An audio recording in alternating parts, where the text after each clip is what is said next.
It's Randy here. So I bought this Jiacheng 4-inch metal hole saw, and I want to show you what you get when you get it, and tell you why I get it and why I got this one.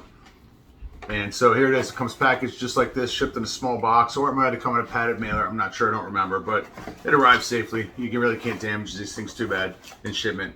When you pull it out of here, you got the manual and pilot bit in here, and an Allen wrench for tightening that on. So that's pretty cool. So basically, the reason I bought this particular one is I wanted to drill a 4-inch hole in this desk right here, which is not solid. It's, I'm sure when I get inside here, it's just going to be some kind of particle board stuff. But I needed this for one-time use, so I wanted something affordable. As a matter of fact, I got the cheapest one I could find on there. Now, if I was a construction worker or somebody who used something like this on a daily basis, I would probably go with something a little more expensive with a little bit of a bigger name. But this is basically going to be a one-time use thing for me. I mean, how often am I going to use a 4-inch hole saw around my house? So it seemed like a pretty affordable option. So let's see what we got here. It's kind of oiled up on there, so very nice. Broom and dustpan all handy, and I've scratched a little spot in here where I want to start.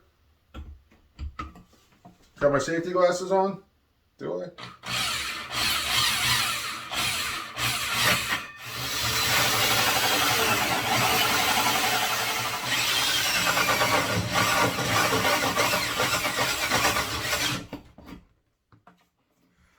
Yep, there we go.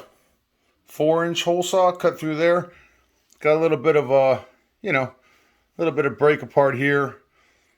But this is, as you can see, it's just particle board here. So, I mean, considering that I'm using particle board and this isn't something I do every day of my life, I'd say that's a pretty clean cut. So if you're looking for an affordable hole saw that you're going to use for maybe a project or two around your house, check out the Jiacheng bimetal hole saw with arbor mandrel. Check it out.